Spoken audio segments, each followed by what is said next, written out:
Hi guys! Kamusta po?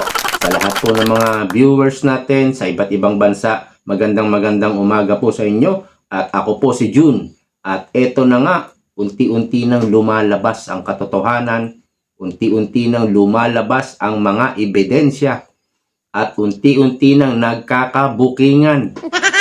Lacson Soto, tumanggap pala kayo nanggaling sa ninakaw ni PBBM sa flood control. Ayon yan kay Congressman Egay Erice. Ano kayo ngayon? Tumanggap ka pala, Lacson at Soto. Yan ay sinabi ni Egay Erice ayon doon sa text convo ni PBBM at ni Yusek Adrian Bersamin na nasa USB ni Congressman Lebiste. Wag na natin patagalin. Ito, ipapanood ko sa inyo ang ebidensya kung saan ibinuking na ni Erice itong dalawang senador na ito na nagko-cover up sa mga nakawan sa flood control. Yan si Lacson at si Soto. Pakinggan nyo. Congressman, may nagsalita na si Bersaga, no? Si Bersaga, si Miao Miao, and saka si Leviste, no? Kayo po ay, I think Leviste trusted you, no? He showed you the Cabral papers. What can you tell us about that?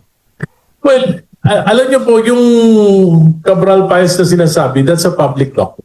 Meron naman pong kopya ang ombudsman, tinuha nila. So, alam niyo po, yung simple lang yan. Napakasimple. Kung gusto mong imbestigahan ng gobyerno, 2023, 2024, 2025 national budget, ikumpara lang nila yung National Expenditure Program na sinabit ng DBM sa Kamara. Tapos ikumpara doon sa GAA, makikita niyo na po yung mga insertions, diversions, at mga amendments. Pagkatapos po, lahat ng mga proyekto, alamin niyo lang kung sino yung mga naging contractor. Alam niyo na. Sino yung mga naging contractor. Yung mga contractors. Tapos tingnan nyo lang yung mga proyekto. Malalaman nyo na kung ano yung ginawa at ano yung ghost at ano yung standards. Napakadaling imbestigahan yan kung gustong imbestigahan. Yun ang tanong. Kung gustong imbestigahan ni Lacson. Kaya nga lang, kino-cover up, tinatago at nagpoprotekta ng mga magnanakaw. Hindi nga sila pumupunta sa sa mga site, sa mga flood control projects. Dapat bumibisita sila, di ba? Kagaya ng ICI, bumibisita sila sa mga site. Dapat ganun, di ba, yung pag-iimbestiga? Bibisita ka sa sa construction site. Hindi. At parang kaunti lang yung investigasyon ng Blue Ribbon Committee, di ba?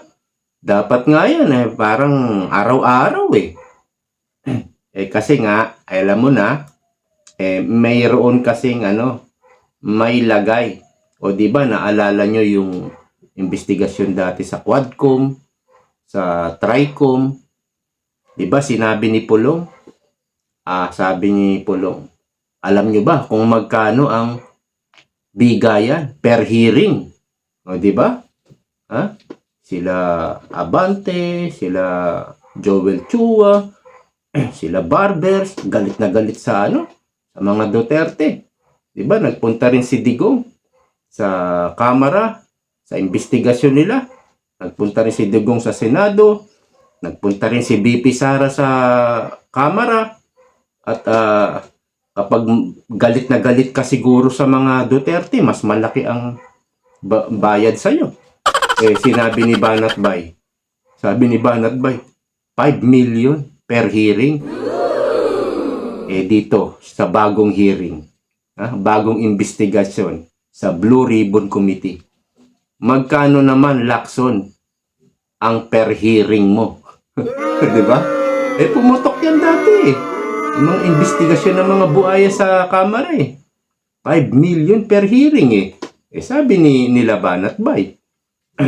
Kaya kung kaya naman talaga, kung gusto talagang imbestigahan, madali lang, sabi ni Erice. Tuloy. Okay, the floor is open for questions from the media. Identify yourself and please make your questions brief and to the point. Yes, please, identify yourself.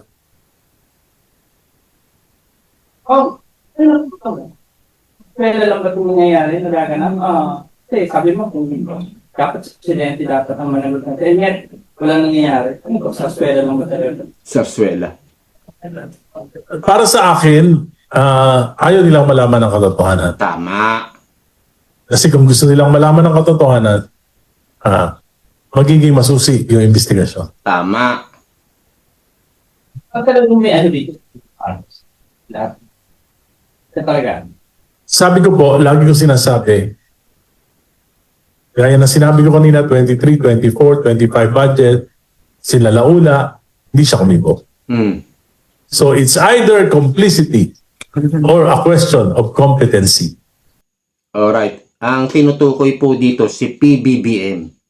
No? Si PBBM. Okay, ito malapit na, no? Malapit nang banggitin ni Erice. Yan si Lacson at si Soto. Pakinggan yung mabuti. Wilson, any questions? Headline ngayon sa mga Charlo, sabi niyang Senate Political Committee, hindi daw kayo imbitahin for the investigation. Na chismis lang daw, sinasabi niyo.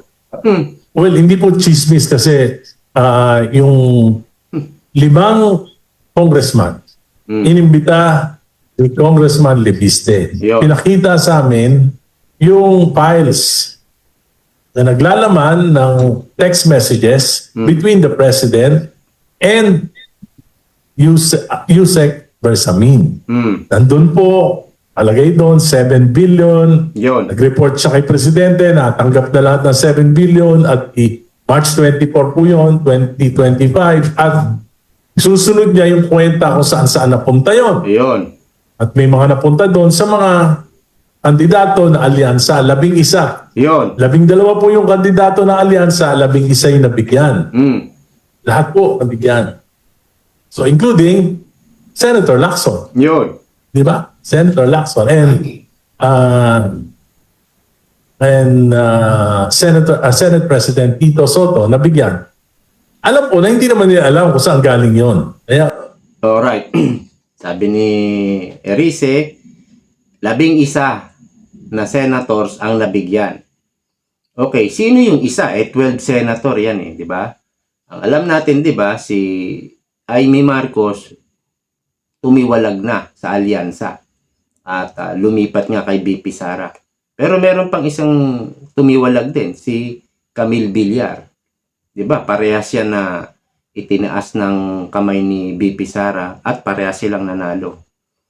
So, siguro, malamang dyan, si Amy ang hindi nabigyan.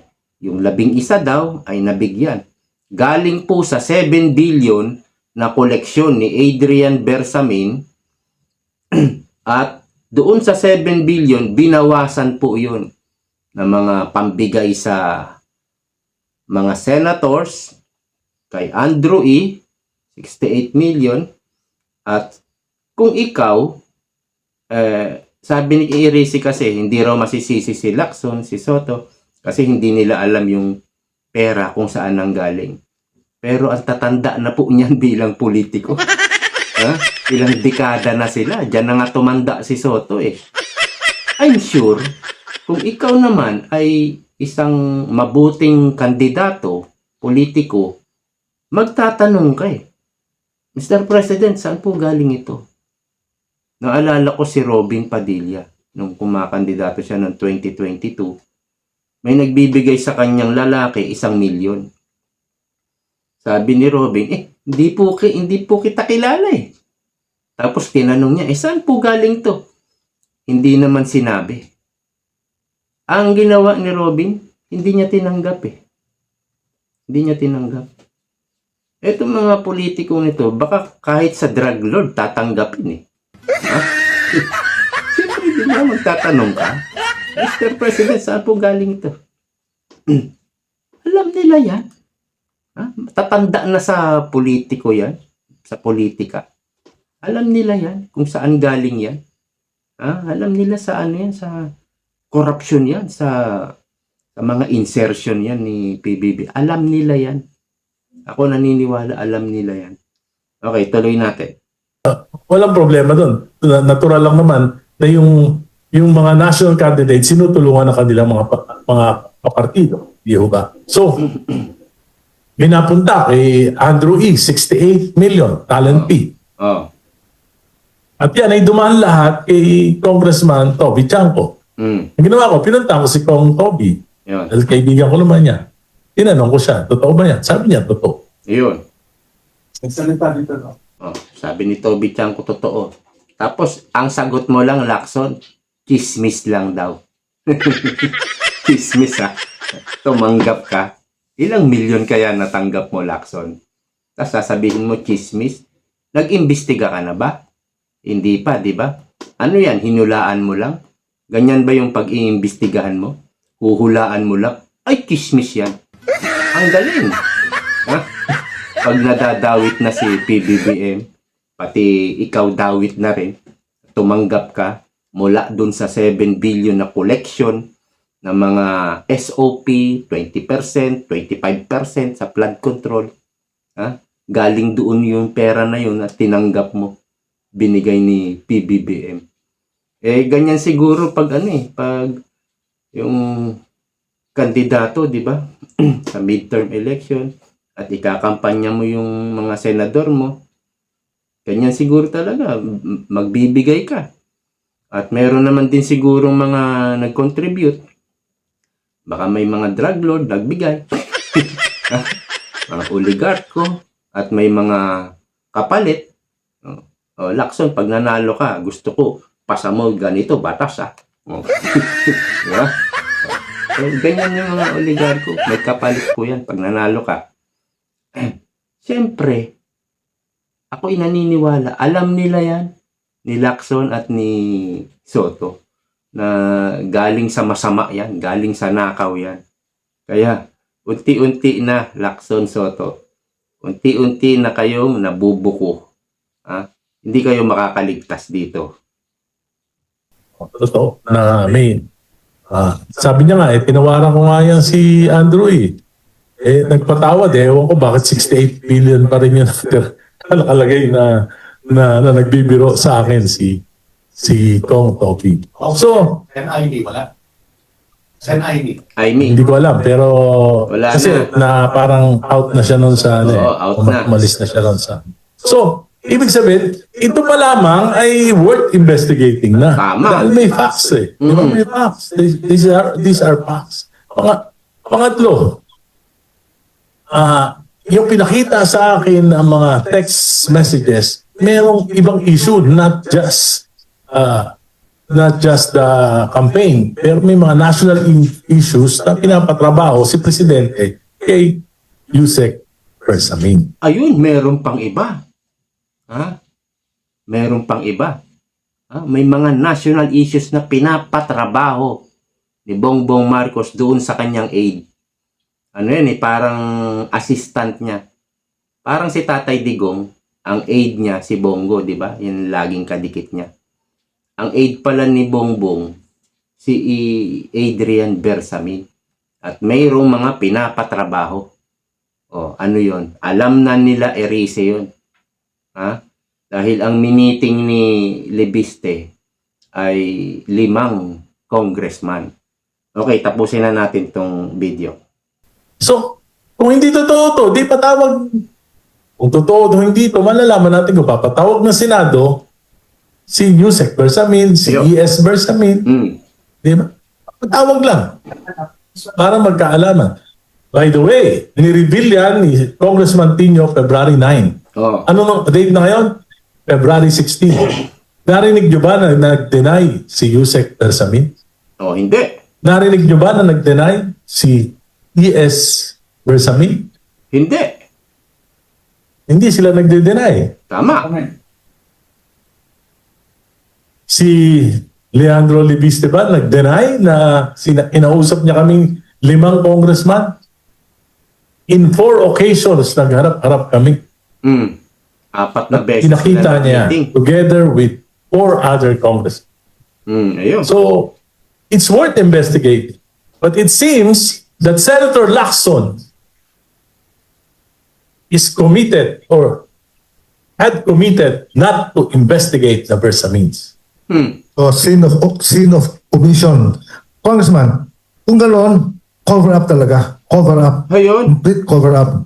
Yes, and a cover-up will require a series of cover-ups. Kaya hindi po matatapos ito. At kung hindi na natapos dito, sino tatamaan? Yung ekonomiya. Tatamaan ang ekonomiya, sino tatamaan? Yung pinakamahihirap nating mga kababayan. Alright. Tapos na. Mahaba actually ang press con na yan. 1 oras yan. Pinili ko lang yung mga importante. Alam nyo,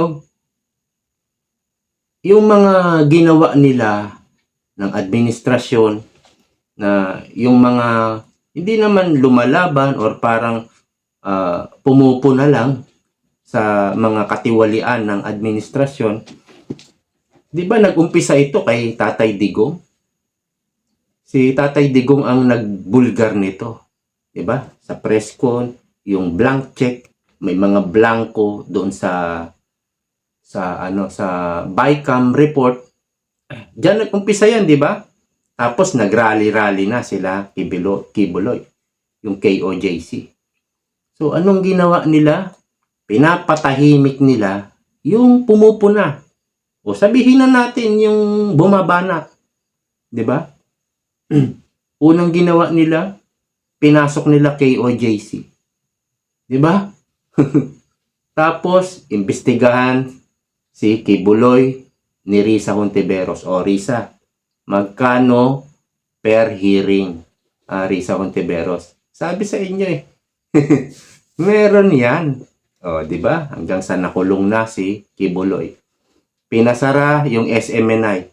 Di ba? Yung mga pumapalag, nagsasalita, ganyan ang ginagawa. Parang martial law. Hinaharas, ginugurgur.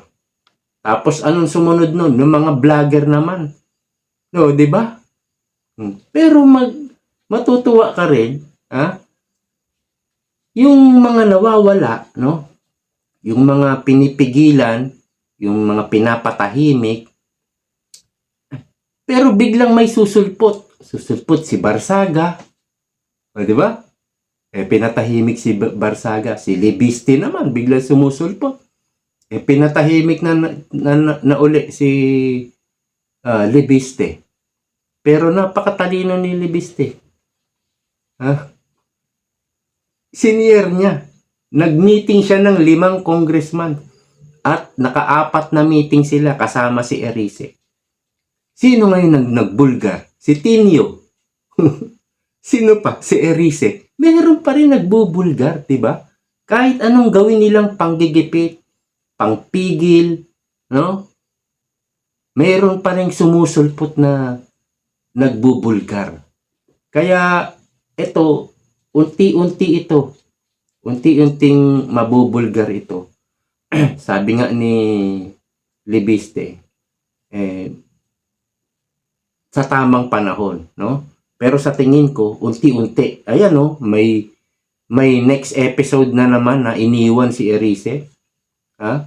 Doon sa text convo, may mga pinatatrabaho si BBM kay Adrian Bersamin. Kaya lang, nag-resign na si Bersamin at mukhang baka hindi na magpakita yan kay BBM. At si Libiste, alam ko, baka meron ng death threat yan, si Libiste. So, ganyan ang nangyayari. Kahit anong gawin nilang pag-suppress, paggipit sa mga nagsasalita, may pumapalit.